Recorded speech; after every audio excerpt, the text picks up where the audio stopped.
All right. Good evening, everybody, and welcome to another episode of Audie Murphy's Law. Um, Doing it from inside our new place in Florida, and so I haven't gotten the studio stuff set back up yet, but we'll get there. Tonight's guest is Brian McClanahan from Linear Roofing and Construction. Brian is a Marine Corps veteran, which seems to be a trend of who I have on here pretty regularly. He was supposed to be a guest a few weeks ago, then hurricane hit, so we had to maneuver some stuff around. So we're excited to have him on tonight. And without further ado, I will be bringing Brian in. Hey, Brian, how are you, man? Hey, Daniel, what's going on? Man, it has been a day. Day? How about a week or a month or? Yeah, that's probably a bit more accurate. So really, since the end of September, right, is trying to deal with a hurricane, and then another hurricane, and moving from Texas to Florida, kind of all in the middle of that was a really good idea. So, are you still eating off paper plates? Nope. Today we are. Well, I'm lying to you. I just looked over at my wife, and she is eating off of a paper plate as we speak. So, but I did just put the air mattresses in the closet, and hopefully we won't need those anytime soon. Nice. And we should be good to go. How is or now, are you still here in Florida, or where are you at? I'm in an Airbnb in Sarasota. Oh, okay, so not air mattressing it. Oh, no. I was fortunate enough I didn't have to do that one time this trip. So that's good. Oh yeah, that is good, man. Okay, so typically, I don't know if you've watched one of these episodes yet or not. What we'll do is I'll give you a few minutes to just kind of quickly, hey, this is, when I served, this is the branch I was in, this is what my job was, this is when I got out. And then we kind of dive off into some of the transition points and the struggles, and try to transition that into more of the where you kind of found your groove and that sort of stuff. So just real quick, give us a rundown of, I know you're a Marine Corps vet. When did you serve? Where did you go? What'd you do? All the cool Marine crayon eating things and all that. Don't get me excited. I'm going to start drilling. There you go. I served quite a long time ago, 95 to 99. Okay. So yeah, that was, it was in between conflicts. So I was fortunate for that. Funny story. I was actually had an appointment to see the Air Force recruiter a week after I met the Marine recruiter. A buddy of mine needed a ride to his appointment, and I went there. And this guy's like, "Hey, you want to join the Marines?" I was like, "No, I'm smart. I'm joining the Air Force." And he looked like he was going to punch me in the mouth. And then he was the ultimate salesman. I got sold, and he said, "Take the ASVAB and let's see what happens. You got to take it anyways." And I took the test, and he goes, "You can have any job in the Marines that you want."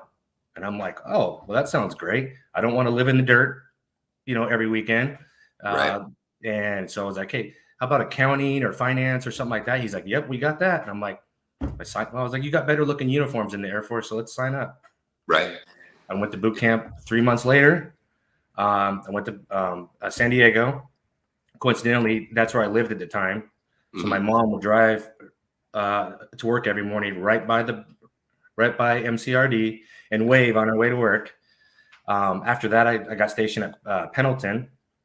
And while I was there, I was fortunate enough to go on one deployment in the Middle East and, hit all the cool, ports along the way. I was in the Gulf for 3.5 months. Probably my most favorite memory while I was in, we were in Kuwait. We were out in the desert. Christmas Day, we played flag football, Marines versus Navy. It's kind of a cool thing. Yeah, it was pretty neat. But, and that's one of the things that a lot of people don't realize happens. And obviously, you're talking pre-September 11th, but even in my multiple deployments, like flag football, boxing. I don't remember there being a whole lot of basketball stuff, but like flag football was always a thing, right? And especially if we were on a joint base, there was Army guys versus Marines or Army versus Navy or whatever. And, there is that downtime does exist, right? And it's so good for morale. And I think that there's a struggle, I think, when you get out of trying to find those things that boost your morale. For some people, it's just working all the time. And, you know, you and I come out of the same industry, and there are just so many people that that's what they do, right? I'm going to work, I'm going to work, I'm going to work. And I know for me, what I've done is I set these benchmarks. And I say, okay, for the next 12 months, the next 24 months, I'm just going to grind and see where that outcome is, make a change and adapt where I need to adapt, and kind of move forward. Did you see yourself doing that when you got out? And then did that change when September 11th happened? Well, between when I got out and 9/11, I was still fairly young and trying to find my groove. So I hadn't found really what I was looking for yet. Right. It was just the very beginning of it. I was still on inactive reserve when it happened. Yep. And, you know, coincidentally enough, I immediately called them up and I said, hey, let's activate the reserve status. And I went home, and I was married at the time, told my wife, and she's like, you did what? And I was like, yeah, I don't have to ask permission. I'm signing back up. Right. That didn't go over too well, as you can imagine. I started doing my 1 weekends a month, and they started ramping up, you know, doing some deployments to Afghanistan. And I said, what happens if the base gets called or whatever? They go, if the base gets called up, the base goes over, you get called up to support the base back home. And I was like, so I've got zero chance of going. And they said, do you have zero? And I was like, well, I tried this time. I was like, shut it off. I'm not coming to, you know, just do weekends back home anymore. So, right. Yeah. I know they did I stayed in through my IRR time, but we had guys that had gotten out, because I did Iraq in 2003, and a lot of dudes coming back in 2004 after that deployment were like, no, fuck this. I'm not doing this again. I'm getting out. I got stop loss to do this deployment. Like, I'm not doing it. And then 6 months later, they got called up on their IRR status. Yeah. Like, you didn't have a choice. Yeah. And so some of those guys just didn't show up, and, you know, you kind of learn that some of those things that they talk about, it's kind of this urban legend, right? I mean, I know there are guys that absolutely got called up on inactive reserve, but I know guys that got called and then never showed up and nothing happened to them, right? Wow. So there's always that. It's like going AWOL, right? Like, they're not looking for you. They're going to wait until you know, do something, try to apply for a home loan or get pulled over at a traffic stop, or, you know, whatever. They're not actively out hunting you down, you know? So yeah, that's interesting. Most guys that I know that got called up on IRR immediately got called up to deploy. I never even crossed my mind that guys would be called up to do kind of the rear detachment stuff. Interesting. So once you got done doing that, like, obviously you're in the construction industry now, you do a lot of like commercial stuff. So how long did that career track take you to get to where you're at now? You know, I know a lot of guys, this is 10, 15 years deep. For some guys, this is a couple years deep, and they're just, you know, found their niche. And what did that look like for you? So mine's quite a different path. So I was fortunate enough to have a captain over me that turned out to be a lifelong mentor of mine. He still is, and we still catch up about once a quarter. He had a love of finance, and he started helping me, you know, learn it a little bit while I was in. I got out and I said, I need to be around finance. I'm good with numbers. I can think on my feet. Like, this is a career I have to be in. And I got a job at a broker dealer in San Diego, and it made my way up to the trading desk and got licensed. So now I've got my securities license, I'm trading, but I work for a company to where I'm on salary and I'm not getting the bonuses of my correct decisions, right? Yep. I was highly recruited. That's how I moved to Dallas. I got a job offer from an investment bank there. And I traded junk bonds for a dozen years. And I absolutely loved it. Politics come into play. You have new presidents. take office, and Hmm.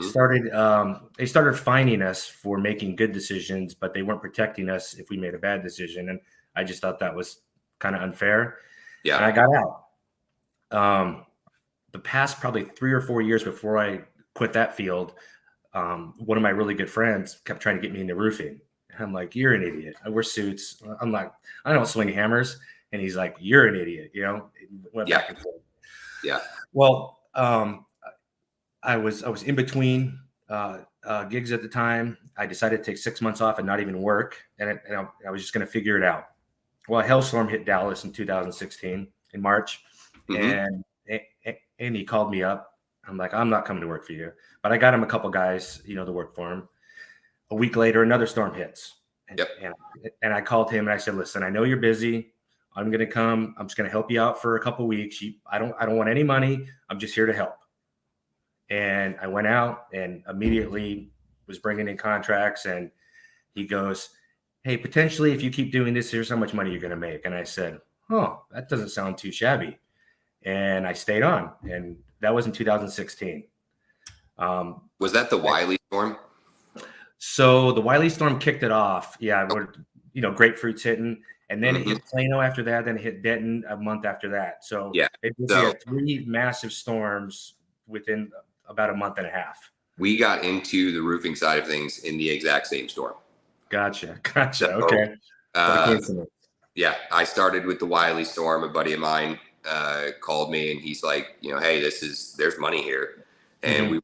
were in Indiana at the time and I was working for FedEx. Mhm. And I was like, you know what? I came home. I told my wife, I was like, I'm gonna go to Texas and give me a 30-day run. Let's see, if I can turn any contracts or anything. Yeah. And I found that I'm not very good at the sales part of it. If I have to be the one that breaches the door, if Mhm.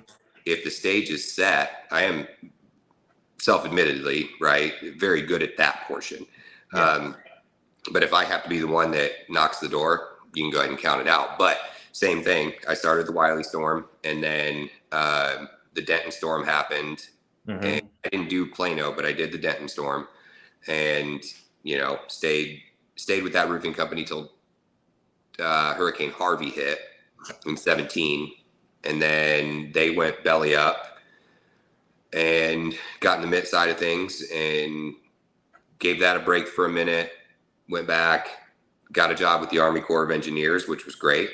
Got fired from that and came back doing more mitt work, and then started my PA firm in 2019, or was it 19? Yeah, it was 2019. So it's interesting how paths kind of go the way that they do. I mean, you and I started in this industry at the same exact time, and that's, I guess, the reason that I think that that's important is because you have the opportunity. I always tell people in our line of work, especially on the PA side, roofing side, I think it applies too, depending on what company you're working for and the commission structure. But on the PA side of the world in Texas, where we're obviously capped at 10% all the time, but Mhm. you're one phone call away from making $1 million, right? And you get that $10 million claim, which there's no shortage of $10 million properties in Dallas, right? Mhm.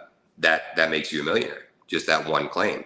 And now, is it going to take you 2 years to do it? Yeah, 100%. Right. Yeah.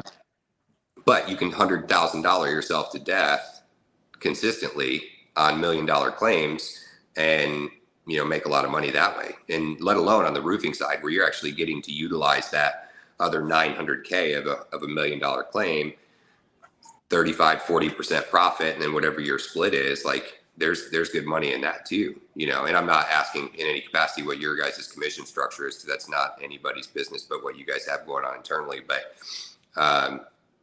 I guess, so when you came down for the Wiley storm, did you immediately go with Linear, or was that with a different roofing company? No, so I started with a buddy's firm, Mm-hmm. and I got zero support from the get go. It was one of those roofing companies that just said, "Hey, just go knock the door and sign them up." I'm like, Yep. "Well, how do I do that?" They're like, "Just go sign them up." I'm like, Yeah. "Okay." So from the first week I was in the storm, I was doing everything: adjuster meetings, exactimates, Yep. not negotiating, but discussing scope. Well, you could You know, then. You could yeah. negotiate then. There was no So UPPA violations at that point. That I don't mean to cut you off, but Texas truly is the Wild West when it comes to that shit. They didn't really start handing out any sort of penalty for UPPA stuff until 2020, 2019, and so there's no contracting laws out there. And, so you get a lot of the chuck in the truck. My buddy owns a roofing company. I'm going to go work for him. And, I've always kind of joked that it's easy for you and a couple buddies to sit on the back of their pickup truck, make $1 million in roofing. And then that second year, the sophomore curse hits and you actually have to run a business. You have to pay your taxes. You have to make sure you're bonded because, your GL, or make sure you have your insurance, because as soon as something like that happens, one crew member falls off the roof, you're fucked. So it's funny you say the sophomore curse. So since I was unfortunate in the beginning and I had to teach myself the business from the get-go, well, when those who can do, and I set myself up to start my own company 6 months after I got in the roofing, and the Prosper storm hit in 2017, which their baseball's falling, and it hit in the backyard of the gym that I go to, and I woke up to 100 phone calls the very first day I opened the company with my partner. So it was oh wow, look at this. This is great. We did that, and then we decided to probably scale incorrectly, and Chase Harvey, when that hit in the same year, and we went down there and we're like, maybe this isn't a good idea. And while we were down there, Irma hit. Yep. And so we got the opportunity where a company called us and they said, we've been watching, we just want to hire your whole company. And we essentially quit operating under our name and just came to Florida. And, now that was a good storm. The land of tile in Naples. Oh man, there were so many guys, but that was a lot of companies and a lot of individuals' first soiree into Florida loss. It was my first, And God, they are brutal if you don't know what you're doing. And it took me about 3 months. About 3 months to figure the game out. Everyone's like, "Oh, quit claims. There's big money." And it's like, there is, but you have to know what you're doing. Yeah, you have to play by Florida's rules, and that's it. Mm-hmm. Yeah, and we know a lot of guys that lost their ass in Florida. And you're right. I mean, there was a handful of guys that went down to Naples, and it was the land of Ludovici, as we kind of jokingly called it, because there were so many Ludo roofs down there. And for anybody who's watching or watches this later, Ludovici tile comes out of Italy, I believe, and it's not manufactured anymore. Majority of what you see in the States now, and they discontinued it, and the price for it's ridiculous. So guys who can do Ludo make a lot of money.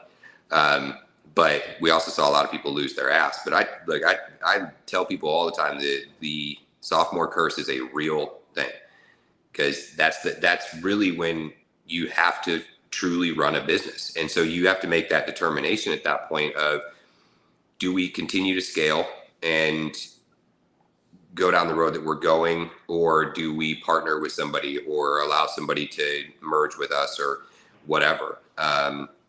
I mean, I did it with my PA firm. That's how I ended up with Coastal. We were in the second year, and I was like, I have a vision of what I wanted it to look like in 5 years. And Coastal had all of those things in place. They wanted to be in Texas. I was already in Texas. So the marriage made sense. And, obviously Frank and I hit it off from a personality standpoint. But, the risk adverse side of me said, I can either grind through this and it might work, it might not work. I mean, we have all the tools in place for it to work, but Murphy's Law being what it is, the alternative is make this merger and marriage happen now and catapult what's already a successful company into even more success. So this industry is quick to kick you in the nuts or quick to let you skyrocket. Yeah, we have even more similar paths, because it's kind of the same thing with me.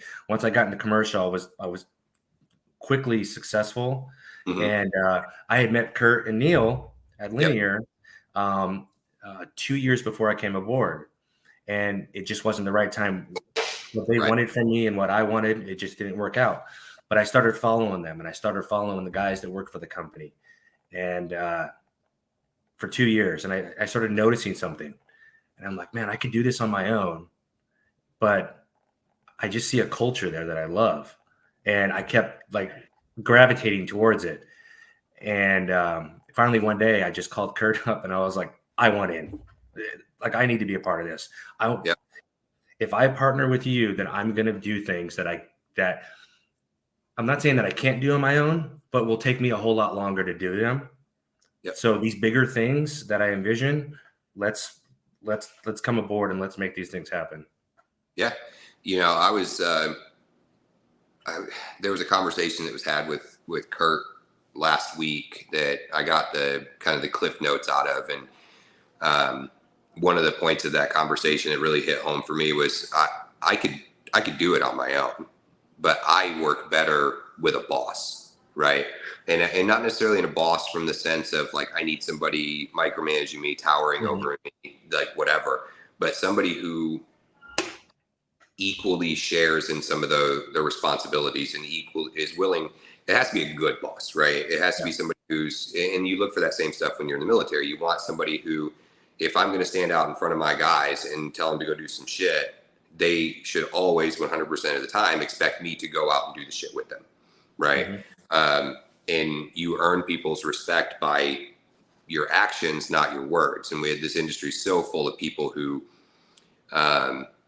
they flaunt and they want to be the Joneses, right? And sure, that's cool. It's a good run, but inevitably, you're gonna find yourself isolated. And when you are the head of a business, that's where you are, right? You have to constantly fight against that because you don't have anybody. Maybe you have some partners or whatever, but even with that being said, you don't have anybody that you can look up and say, hey, I need help with this, or hey, what do you think about this direction? And uh-oh.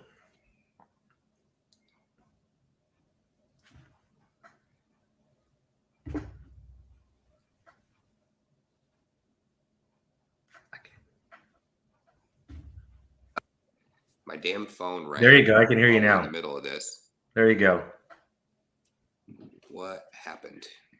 We're good now. Okay. Can you hear me now? Yes. Okay. I can't hear you. Okay. Want to kick me out? Hold on.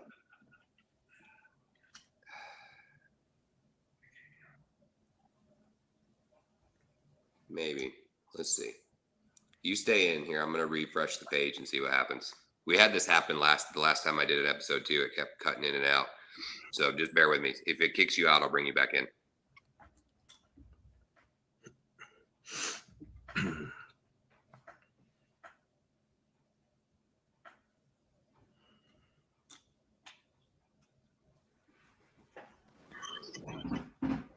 Can you hear me now? Yes. Can you hear me? Yep, I can hear you now too. Good. It did this last time. It just like randomly just stopped. And I kept getting text messages saying, hey man, your screen's black. And I was like, I don't know. So anyway, so when you, we'll kind of circle back onto a few different things now. So obviously that the Marine Corps is a little bit, I think a little more, how do I want to put it? There's the idea, right, that like one Marine, always a Marine, right? The other branches, I don't think share in that same sort of, not to the degree. I think it exists, right? Like everybody's kind of got that, hey, I'm a veteran, I served, whatever. But the Marine Corps kind of runs with the torch on that. And I know like both of my wife's brothers are Marines, and now her oldest brother is in the Army Reserve. And there's always kind of this, like, but if you're once a Marine, always a Marine, but now you're wearing the Army uniform. And I had some buddies of mine. I mean, as a matter of fact, my battle buddy at basic training was that way. He was a prior service Marine, and this was before September 11th. And he tried to join back in the Marine Corps, and they wouldn't take him. So he had to join the Army. And, he had gotten out of the Marine Corps and went and worked for a juvenile detention facility, and where he acted as a drill instructor at the juvie. Okay. So when we went through boot camp, like this dude was shit hot all the time. Yeah. Glass boots, creased, uniform. I mean, shit Yeah. hot all the time. Joined at the same time. I ran into him on my third deployment. I was in E5. He was getting ready to get promoted to E8.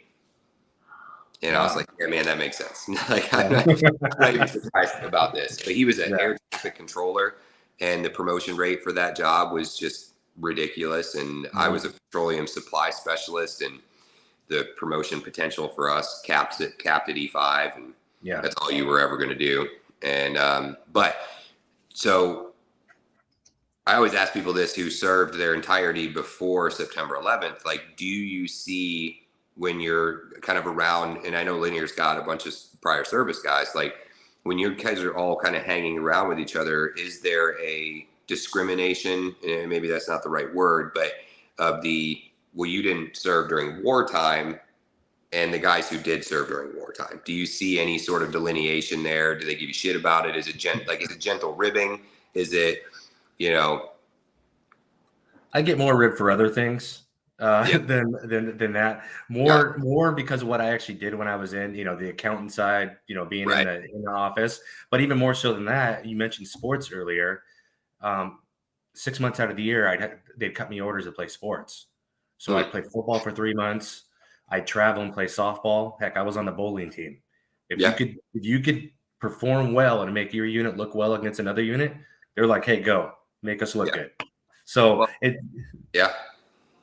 go ahead, keep going. Sorry, I was just gonna say so I get ribbed for playing sports, right? And but I turned around, I'm like, listen, you guys lived in the dirt every day. You guys were sleeping on rocks. I got to do all the fun stuff, but I only had to do it 2 weeks out of the year. So right. Well, we had so you're the third person ever that I know of that did sports for the military. So my ex-wife's uncle was on the all-army bowling team, and that's what he did. 365 days a year, that's what he did. Wow. Joe Stazione, who was on one of the first couple episodes that I did of this, and he's the founder of Throttle Therapy, the nonprofit that we do a lot of stuff with. And he played rugby for the Marine Corps. Okay. Which I didn't know was a thing. And so, but I was stationed at Fort Carson, Colorado for my last year in before I got medicaled out. And that's the home of the all army teams, right? The wrestling team, the jiu-jitsu team, like all these, that's where the Olympians train. So if you, no matter what branch you're in, if you're an Olympian representing the United States as a service member, you go to Fort Carson to do your training. That's where where all their training facilities are. And so we'd be up there, and it's like the land of six packs in December up there. These athletes are out running in just short shorts and some Sauconys, and it's like 4 feet of snow on the ground, and they're out running. And they said it's like the healthiest city or most fit city in the country. And I'd be sitting out there smoking a cigarette, drinking my coffee first thing in the morning, waving at these assholes as they're running by. And it was an interesting dynamic shift going from Kentucky to Colorado for me. And, anytime I ever had the opportunity to go somewhere else, I was like, yeah, I'll go. So we did we did Fort Irwin for desert training, done Fort Polk. We used to come down here to Jacksonville all the time to do all the, what's the word? When the birds would, because I was in an Apache unit, so all of the birds would get put on boats here to go to the Persian Gulf. So they would mobilize us down here to do that, and kind of the same thing when we were deployed. We did a lot of the like, hey, who wants to go here? Who wants to go here? And I was like, oh, I'll go. I just didn't want. The Army is so minimalized when it comes to the travel portion of being in the military, right? Or does Australia and Okinawa and shit like that. The Navy goes obviously everywhere. My brother's a major in the Air Force, and he travels all over the damn world. And I'm sitting here, I'm like, I've been to Kentucky Like the Army just does not travel Yeah. where a lot of these other branches do. And then obviously when the Coast Guard kind of became part of Homeland Security as opposed to being part of the DoD, when I worked for the Corps of Engineers, one of the ports for the Coast Guard was in Owensboro, Kentucky. And I was like, how do you get fucked into Owensboro, Kentucky? Like, that's like getting Minot, South Dakota or North Dakota, whatever it is, in the Air Force. Like, of all the places you could go in the Air Force, how did you get the shittiest assignment possible of being in North Dakota? But what I found in this industry is if you're willing to travel, you can kind of go and make some of those places happen that you didn't get to go to. Like I never would have been to the Virgin Islands. I never would have been to Naples. I never would have been to a handful of places that I've gone. I was 36 years old before the first time I ever went to New Orleans, and so you get the opportunity to do some of those things. And especially when you get into a certain position, you don't really have anybody monitoring everything that you're doing. So you can kind of go do what you want, and be like, you know what, I'm going to drive. I'm in Tampa for the storm. I'm going to drive to Pensacola. I'm going to go to Jacksonville. I'm going to go to Miami. And, they're only a handful of hours away. And so there's always that availability. And, when guys transition out, the first struggle that happens is the structure's missing. Right. And then they have to figure out what to do without that. I got to be up for PT in the morning. I got a 9 a.m. work call, got to be in the motor pool, PFCS and trucks and doing all this dumb shit. You miss that structure though. As much as you hated it while you were in, you missed that structure. So you kind of have two choices, right? You can either create that structure for yourself or fall into a company that has that structure that actually pays you appropriately. And you touched on something earlier where you were talking about when you were doing the brokerage, you were on a salary and you weren't getting the benefit of the big wins and all of that. And I think that's a huge struggle for service members getting out is you're used to that paycheck the 1st and the 15th. No matter what you did, if you took 30 days of leave, you still got paid. If you had to go home in a family emergency, you still got paid. So there's a certain level of that structure and consistency, and there's stability there. There's a safety net there. And I know I struggled with that for years when I got out. It's funny you mentioned that. So I was thinking today, what's Daniel going to ask? What's he going to say? And I was like, I know he's going to ask about getting out. Okay. Well, what was the struggle getting out? And I actually wrote down discipline. So, and I don't mean in terms of, we have discipline. It was, I thought I had discipline. And then when I got out, I wasn't waking up and going and running at 5 a.m. Right. I wasn't immediately at work. I wasn't, why? Because someone wasn't yelling at me. Yep. I didn't have the discipline that I thought I did. Yeah. And that's, God, I mean, it's crazy to think about it that way, right? Because,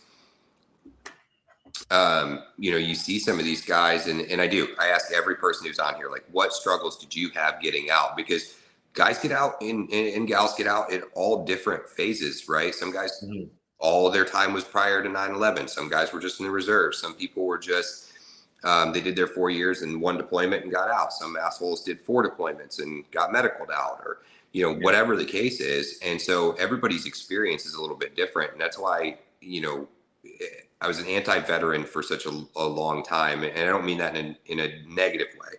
What I mean is, I didn't want to be that guy out there making sure I got my 10% off at Applebee's. Like, that shit drives me nuts. And so, Veterans Day and all these other things, Memorial Day, it was a huge thing for me to not participate or engage in those things because I didn't really like the attention that it brought. And just, obviously I'm doing a show now where if it ever gains traction, great. If it doesn't, it'll live out there in the universe somewhere for somebody to stumble across on the internet and be like, oh, yeah, one of these guys actually said something that married my situation and can help me get through some shit. Because I think that's a platform now. Mm-hmm. Oh, definitely it is. For as much as you didn't want recognition, how fortunate were we to be in a time period Mhm. where the public actually appreciated it, right? Yeah. I mean, those coming home from Vietnam, I can't imagine, how they felt. Oh yeah, and the thing is, there was a handful. I think nobody. I don't think anybody's coming home can compare to what the Vietnam vets went through. Yeah. Especially when you look at the major conflicts, right? Like the guys coming home from World War II's, it was fucking parades and pin-up girls and whatever, right? And then the Vietnam guys come home and they're getting spit on and called baby killers and all this other stuff. We got rioted overseas at airports. We never got it. Yeah, so like we got escorted through Cyprus, Greece, because we landed there and they rioted us, and they somehow or another found out it was U.S. service members coming in, and they rioted the airport, like running on the airfield and everything. Like they were, for a minute, they were like, I don't know if we're gonna get out of here, and we're all like, there's 270 of us on this plane. We're like, we all have our weapons with us, right? Like I think we could handle this if it came down to it, but that was the only experience I had with it. I think the hard part in my generation's service members is the constant, well, how does it feel to fight a war that wasn't really about freedom? And you're like, yeah, I don't care. I didn't care in the first place. I don't care now. Because at the end of the day, people are going to be in those environments, and it may have been for oil. It may have been for fucking sand, who knows, right? And your everyday service member is never going to know. They're never going to get the down and dirty, unclassified shit that is what it was really about. But at the end of the day, guys were going to go regardless. And right. And so for me, it was, I remember going over for my first deployment being scared shitless, right? Because not only was that, right? Yeah, and I was 19. Yeah, and not only was it my first deployment, it was all of my leadership's first deployment. Yikes! Right. So none of these guys had ever deployed, and so we're asking questions like, "So what do we do if this happens? And what do we do if this happens?" And they're like, "Fuck, we're gonna figure it out." Okay. And then the ROE continually changed, and I think but what it did for me is it made me adaptable consistently. And I think even somewhat to the detriment of my marriage every once in a while, it makes me very just kind of go with the flow. I'm like, yeah, no, it's fucked. I can't change it. So we're just going to keep moving. And sometimes people want you to elicit some sort of response, and I don't a lot of times. But you were talking about discipline a little while ago. That is the big structure, right? I mean, it's the big struggle.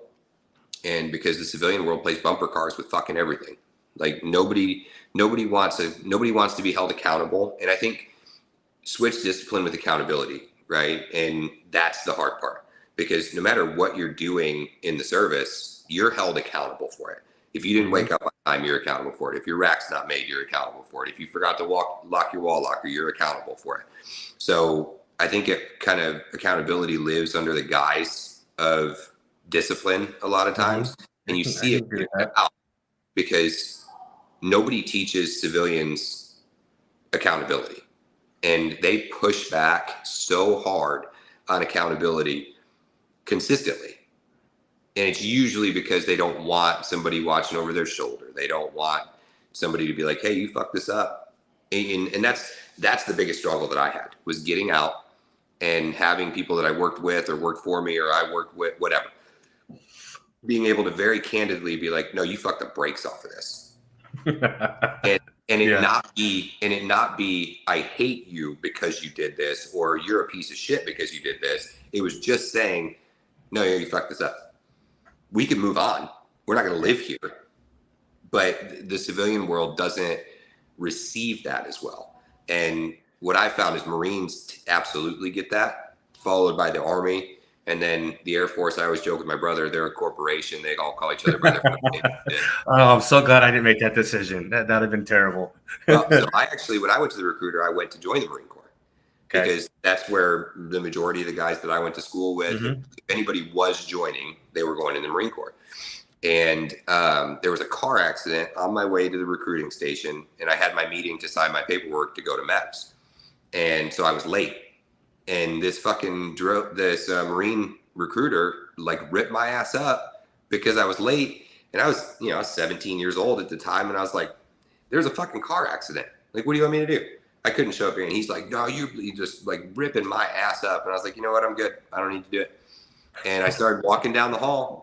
Yeah. And the army guy goes, hey, he yelled at you, huh? And I was like, yeah, fuck that guy. And he's like, you want a bonus? And I was like, I do, actually.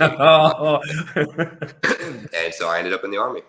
Wow. So you mentioned the being late. Mm-hmm. That drove me nuts when I got out, because I'd show up, someone would say, hey, we're going to meet at 1. I show up at 12:45, right? Yep. 15 minutes early. I'm sitting there, and then whoever I'm meeting walks in at 1 o'clock, and then they're like, well, hold on, I got to go to the bathroom. We're back. And it's like, well, now you're late, and it just would drive me crazy that everyone was late. And then for the accountability part, everyone has an opinion, right? Yeah, it's like, hey, you should do this. Well, I really think, well, no, I'm not paying you to think. I'm paying you to do this, and then we can talk about it. But it's the opinions and the accountability. That is it in a nutshell. And I saw this a lot when I became an NCO, and I would get the new guys coming in, and I was in my late 20s, and they were 17 or 18, 19 years old.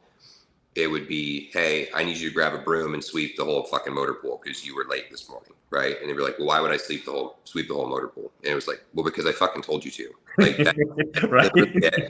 And they're like, well, couldn't I use a leaf blower? Like, no. This is not a discussion.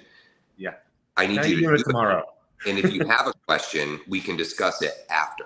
And that's where I think the civilian world struggles, is they want an immediate, I said something, a response. Yep. And in the military, it is cool. You can disagree with what I've said all day long, but you're going to do it. And then we can talk about it after.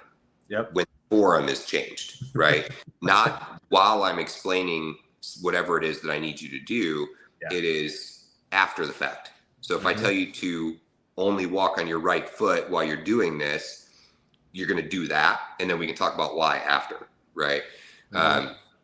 That took me a long time. So we used to have, in the Army, we used to have a thing called wall-to-wall counseling, and some of the old heads will know what I'm talking about.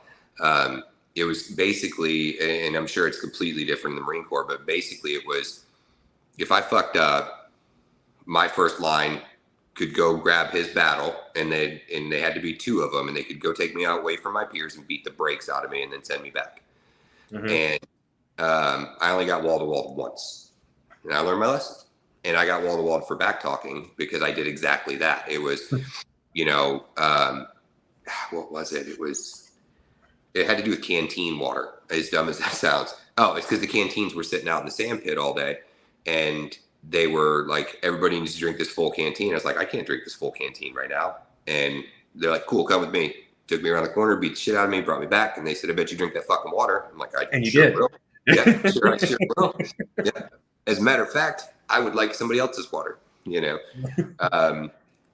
But I think there's a lot of those things that are missing. And I'm not saying it's the right answer, right? Because there's a lot of characteristics and traits that you learn in the service that do not apply and should not apply. Very true. In the civilian world, right? There's a lot of them, though. I think that we could implement, the world to be a better place, but it is what it is, man. And it took me a long time to realize that I can't also expect people who never served to understand what that looks like, right? The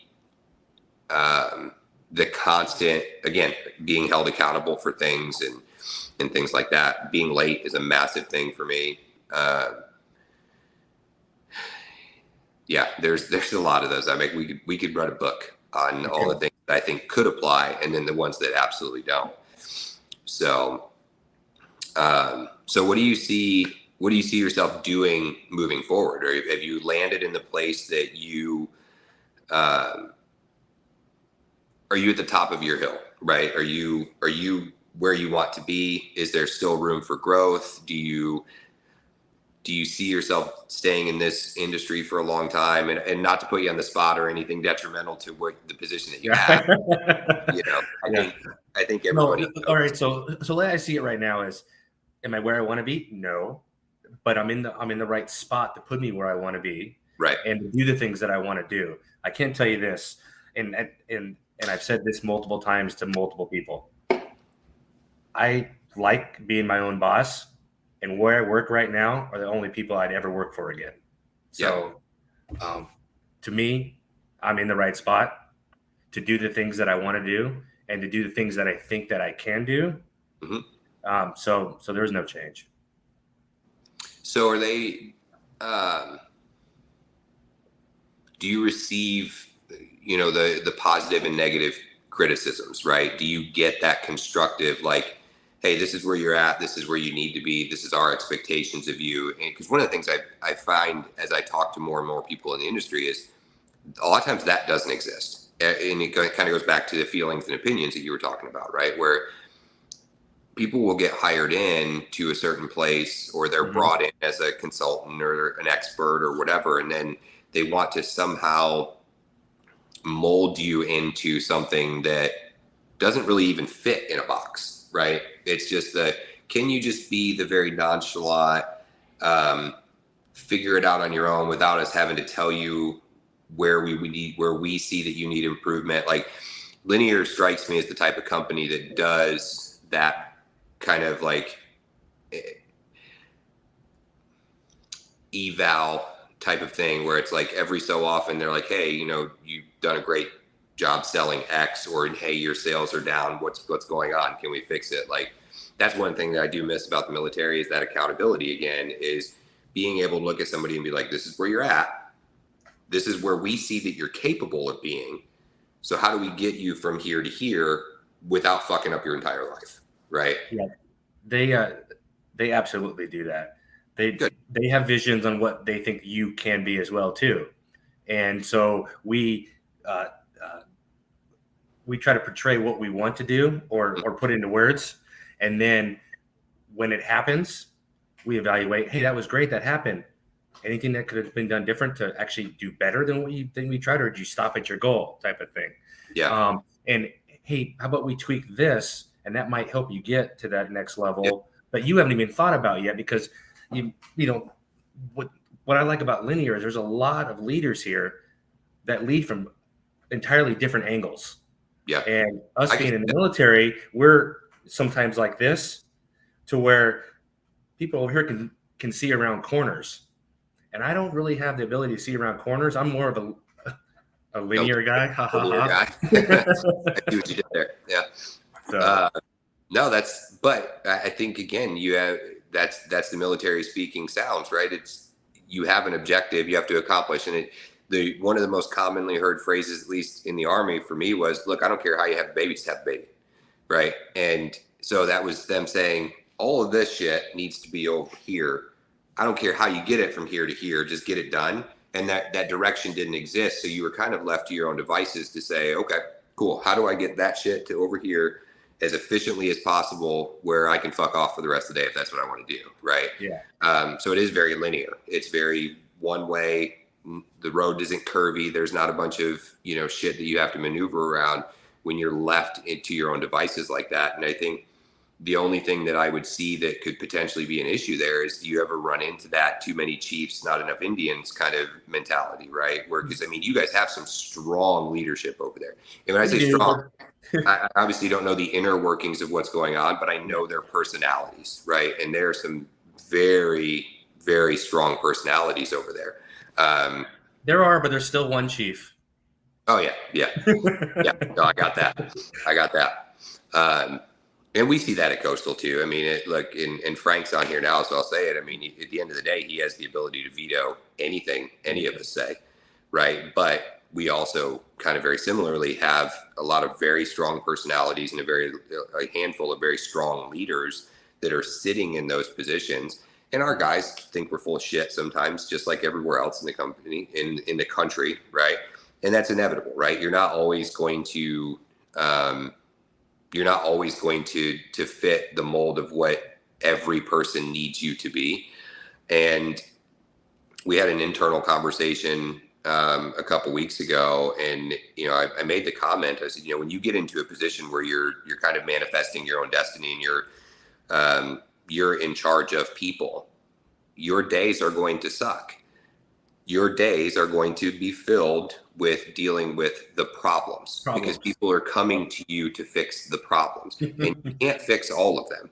And that's a hard pill to swallow sometimes, because so you don't get the warm and fuzzy. Nobody's coming in your office going, "Hey, we just settled the biggest thing ever," or "We've consistently done this right," or "I tied my shoes tight this morning," or whatever. You don't get that positive shit. They come to you with problems, and everybody's problem is their biggest priority, right? And it's not the easy problems. It's the problems they can't solve on their own. Or it's ones that they let live long enough that now it's a big enough problem that you have to engage in. Yeah. Right. Where if they would have come to you earlier, it could have been a 2-minute conversation. Now it's a 2-week ordeal trying to unfuck it. And that's just part of it. And, for guys who were in the military, it's easy for us to, especially if you were in a position of authority, and I know the Marine Corps puts guys in NCO positions pretty early, as corporals. But I mean, hell, I remember watching PFCs rip privates up like it was nobody's business. And I'm like, we're all like E3 and belows over here, right? Like, you guys are getting a little crazy. It's the true definition of shit rolls downhill. Oh yeah. Yeah. No, that's accurate. That is accurate.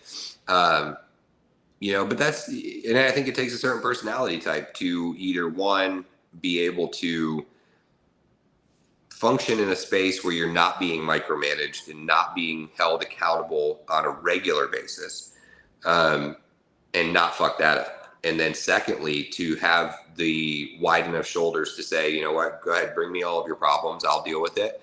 But everybody has their breaking point too, right? And sometimes you just hit that wall and you're like, hey man, I need a break. I need 2 days. I need a week, like whatever it is. And that's one of the things I think I've gotten better at doing over the years is catching myself when I'm getting to that point where it seems never ending, to catch my breath for a day, an evening, where I'll just turn my phone off and be like, you know what, it could wait till tomorrow. It's not going to collapse, and so, again, I know a lot of the personalities over there. Mm-hmm. Frank's got a question. Here we go. What's the largest roadblock you find working in an open market coming from the military background? Wow. So that's an interesting one, especially since you went straight into, the brokering and stuff like that. You do, like, in a space like that, most guys don't transition out. They go from the military to Walmart.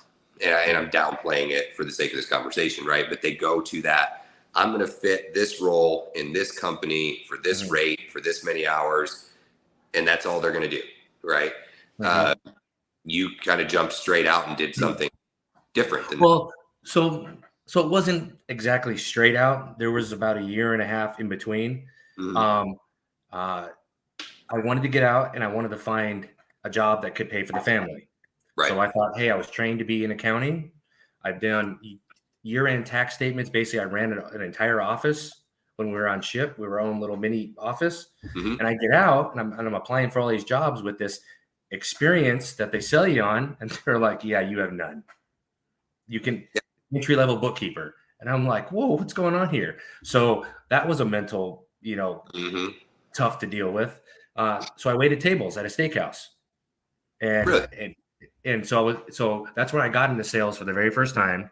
It was a high-end steakhouse in Dallas, and they're like, we have contests: sell the most dessert, sell the most appetizers, sell the most wine.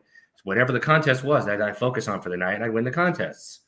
I started getting job offers from because people are coming in to own businesses, right? And I'm like, man, I need to get out of this and do something that's going to make me some money. And I remembered the finance that I wanted to get into. And when I got the job at the broker dealer, it was actually through an accounting recruiter, but in their IT department in the customer service logging calls. Ooh. And it was Mm. not even in finance and not even in accounting. It had nothing to do with it. I was sitting there basically monitoring incoming complaint calls. And they had just went through what's called self-clearing, where they hold the assets. Mm-hmm. And I realized that they're having issues balancing their deposits at the time. And so, hey, who invited Frank on this line? But I essentially created my own position in their accounting department because I overheard a need that they were going to have that they didn't know they had. So being vocal helped me, which is not the military background right there, because in the military, you're not allowed to be vocal. You do what you're told, right? Accurate. Yep. What's this next question he asked? What's this? So I had to read it a couple times for it to make sense. So basically he's saying, was there a moment that you were in a working environment and it clicked? You could see that it clicked to somebody that you came from a different world than like you came out of the military. And a lot of times you see that with the guys who have combat experience, right? And that was honestly, and I tell this story pretty regularly. When I met my wife, I always told her, because at that point I had already done 4 deployments. I had done 3 years in Iraq, 1 year in Afghanistan. And I told her, I was like, I don't ever want to walk into a room and people be like, that dude's been through some shit, right? But I inevitably always find myself where I don't know if it's the way that I talk or if it's the way that I carry myself. Obviously, I'm covered in tattoos that are, some of them are patriotic. I wear a bracelet for a service member of mine that got killed. But like, inevitably, people are like, you were in the military, what branch? And that happens, right? So I think that's what he's asking was like, have you had that moment? I think more has to do with like I carry myself a certain way, the way I walked, maybe overly confident, or being confident in what I'm saying. Like I'm not second guessing. I don't sound like I'm guessing when I talk. And or when thanks, James. Thanks. So this is a new one on me. So you can see their comments before I post them. Oh, okay. Yeah. They pop up right away. Oh, yeah. I didn't. So unless I click them, like I just clicked Stranges and then. When you click them, they turn blue on my screen, but they pop up as they type. I didn't know you could see those comments because sometimes I let comments go and then sometimes I'll put them up. And so there's a tab at the top that says private chat and then comments. I had to click on the comments and now they pop up. That's good to know. That's good to know for future podcasts. Yeah. I think the one of the main things that you're like, oh, he was in the military is now that I've got people under me. Sometimes I don't have as much tact as I should. And they ask questions and I'm like, well, what the fuck did I just say? Like there are no questions, right? Like you were saying about sweeping the floor. Like there's no questions. Yeah. Fucking do it. Ask. Yeah. Grab the broom. Sweep the floor. Yeah. We we get into some of those conversations too. And I think I had one recently. And I was sitting in Frank's office talking to him, and I was like, but this person literally has 3 tiers to their entire fucking job. How is this complicated? Right? And I'm sitting here looking at other people and I'm like, okay, well, there's 10 layers to that onion. There's 5 layers to this person's onion. Like this person has 3. How are they fucking this up? And just my delivery. But again, you also learn that, when is it appropriate to have those more candid? And that's where I struggled when I got out. I learned that you can't walk around motherfucking everybody when you get out of the military. Because when I was in, I don't think I was that constant yelling at everybody, up in your face, knife handing people. Like there's definitely times that it happened, right? But you get out and you realize you can't do that at all. Like you can't go to Susie who's bagging your groceries at Walmart and call her a stupid fucking idiot for doing whatever. Unfuck yourself right now. Yeah. So my guys always knew if I called them like a term of endearment, I was like, hey, my big one was always, hey, hero. Like they knew they fucked up. I'm like, come here, hero. Like they knew that they had done something wrong.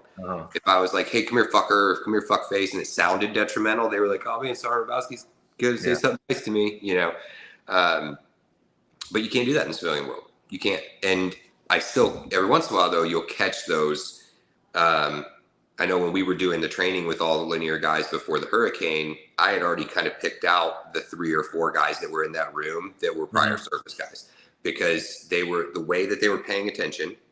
They were constant in the eye contact. They weren't fucking off on their phones. They weren't twiddling their fingers under the desk. Like, they were paying attention.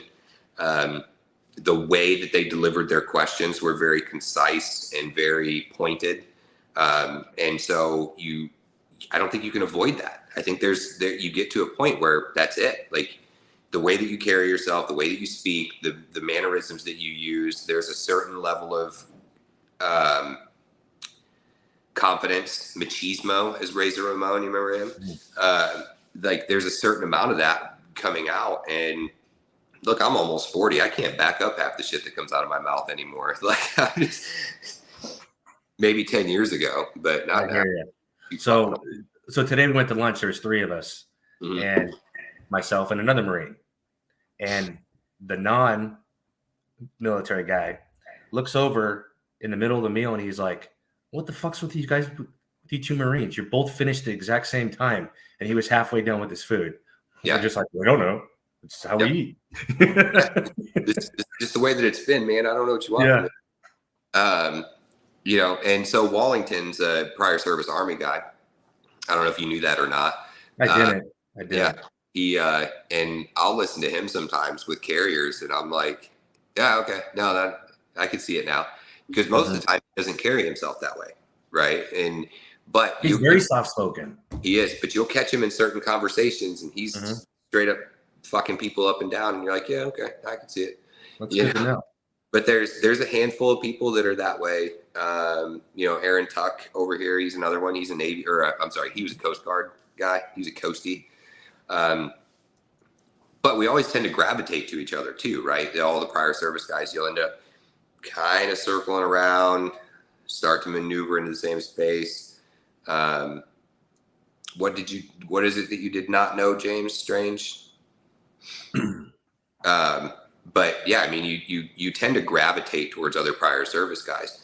And I think as we circle way back, and we're going to start to get to a point where we wrap this up for the night, but I asked the question of that once a Marine, always a Marine thing. Like, does that linger? And is there a separation when they know that you didn't serve in the same generation, right? Not that you may not have done anything or whatever, but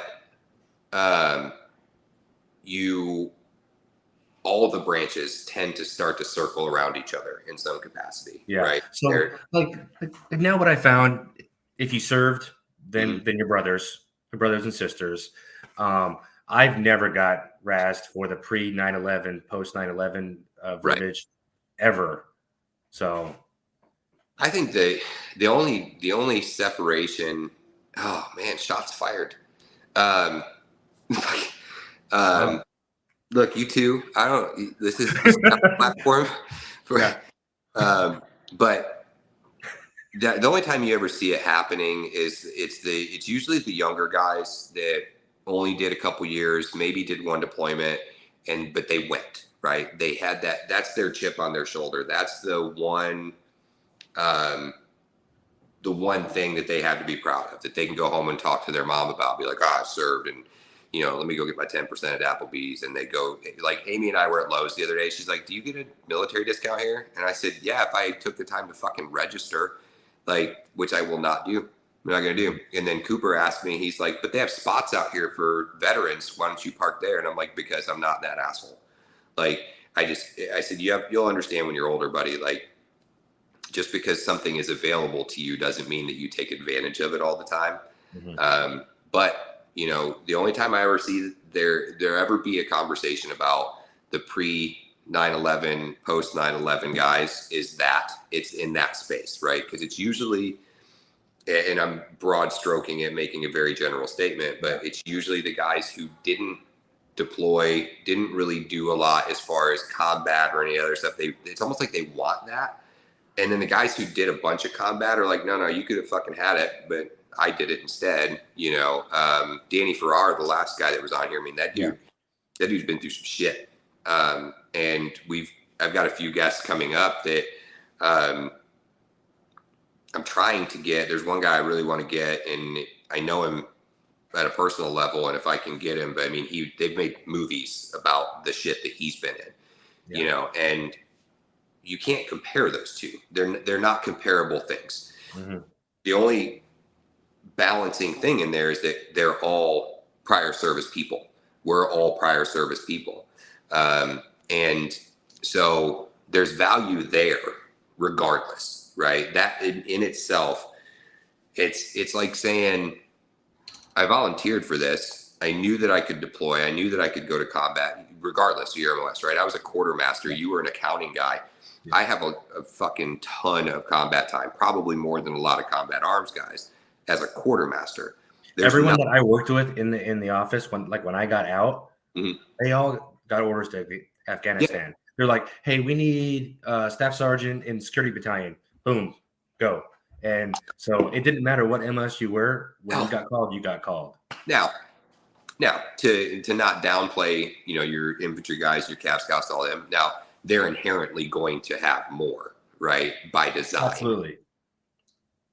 But again, when I went over in 03 and I was like, so hold on, we're going to drive a fuel truck across the border into Iraq and they're going to see it and then they're going to shoot at us. What are we supposed to do? Right. They're like, shoot back. Don't like, get hit. Sounds really easy. I also learned at that point in time, diesel doesn't explode. Right. So, and a surprisingly large amount of things run off of diesel in the military. I mean, your fucking helicopters run off of diesel. Mm-hmm. Like that was the craziest thing for me. I was like, hold on, they don't use like aviation fuel, and they're like, nope, diesel. I mean, obviously it's a cleaner diesel, but it's still diesel.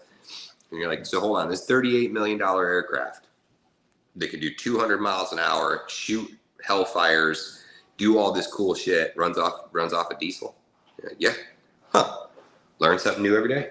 So, well, look, Brian, I really appreciate you being on. You and I do need to talk offline at some point we do. On the other stuff. Yep. So I am officially in Florida now, so we can have that conversation whenever you're ready. And we'll wrap this up for tonight. I really appreciate your time. It was a good show. Had a good time. Thanks. Threw some comments in there. I appreciate that tonight. Some nights we don't get shit. And then I'll go back and look at the Oh no, we definitely got shit tonight. We did. But I'll go back and look at it. You know, like right now there's 6 people currently watching. I'll go back and watch it and there'll be 1,500, 2,000 people who overall watched it. And I'm like, oh, well, where were all those assholes when we were actually live and we could have questions? And so it'll grow, man. And now that we're kind of stable, I appreciate your flexibility in rescheduling it and all that. So, okay. Well, like I said, man, I'm going to kick you out of the studio, and I will holler at you later on, man. I appreciate it. All right. Have a good night. Thank you. You too. Bye. All right. So that's going to wrap up our show for tonight. And hopefully I can get the studio set up before the next one. I know we've rescheduled a few here and there over the last couple of weeks just because of everything going on. But I appreciate everybody jumping in, and we will see y'all later.